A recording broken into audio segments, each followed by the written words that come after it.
Whether you're an experienced leader, an aspiring leader, or just obliged to be a leader, there'll be something in this series that will be useful to you.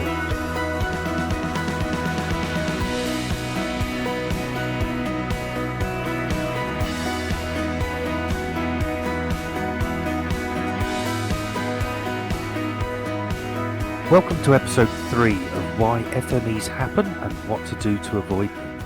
In this episode, we're going to look at the next 4 common root causes of FMEs which you need to look out for. And remember, the most effective way to prevent and contain the impact of FMEs is to identify and deal with the root cause. So, number 5.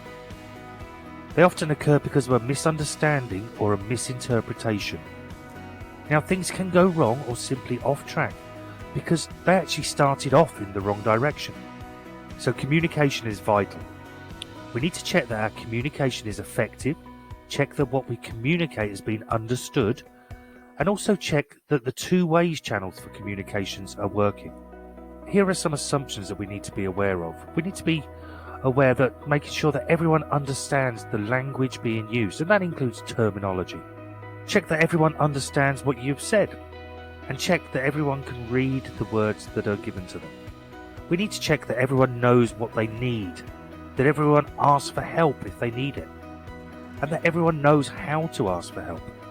We need to make sure that everyone knows who is the person to ask for help from, and that they know where to go to get the help they might need.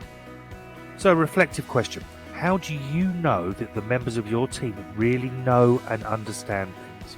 Do people seek support from you or from others when they don't have a clear understanding? If not, why not? Is the skill of actively seeking clarification when needed seen as a positive skill set, or is it seen as a sign of weakness? Number 6. Because someone didn't know where or how to start. Now, sometimes an FME is just inaction, or limited or no progress.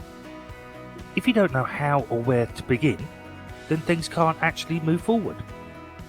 And if your communication channels are not working well, and or people don't know how to seek advice, guidance and support, then some things are just never going to get going. So is questioning as a strategy for learning and development encouraged within your organisation? How do you support your team in their plans to move from inaction to action? If something is just not progressing, then your main priority should be focusing on how to support and enable your team to get things going. How do you support your team in planning and preparing for taking the first step of a task? How do you then provide support for the next steps after that? We need to check that everyone knows what they need to be doing and how to move forward. It's better to answer questions and provide support earlier rather than later. Number 7. There was no follow-up. Now, things can go in the wrong direction or not be started, and so on, if there is no follow-up. We need to check progress, offer support, get things back on track if needed. If you don't, then nothing will change, and any FMEs will just continue. People in your team could be quite happy thinking that things are all okay, maybe due to a misunderstanding and a misinterpretation, and unless there is follow-up, they will continue to think and believe that they're on the right track. Early identification and intervention is key. So do you know when activities are beginning to progress well, or if they're about to come to a complete stop? Do you know when things are moving in the right direction?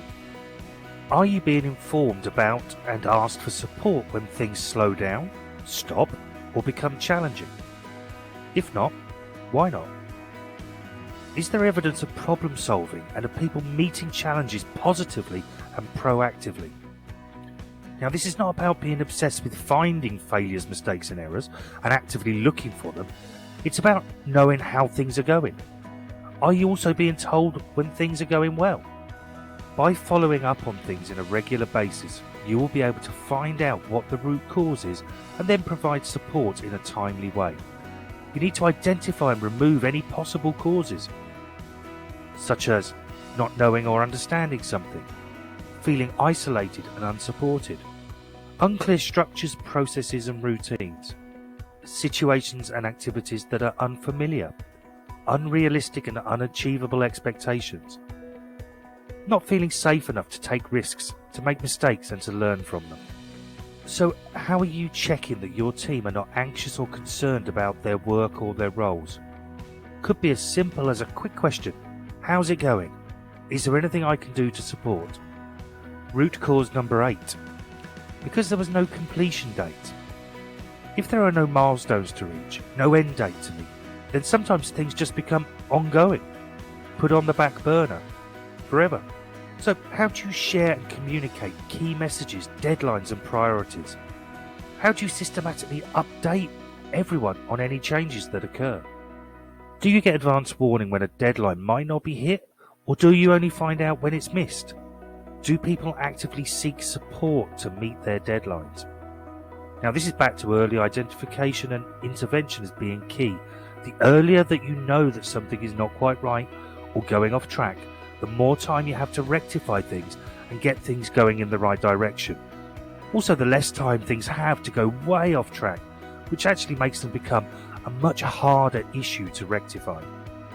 If you haven't already, check out the previous episodes in this program, and don't forget to like, share and subscribe to the channel, and hit that alert button to get a notification of when the final episode in this program is uploaded. We will be adding new content each week, so don't forget to like, subscribe and hit that alert bell to get notified when we upload a new program. If there is a particular area or issue you'd like us to cover during the series, leave us a comment or send me an email. I look forward to hearing from you.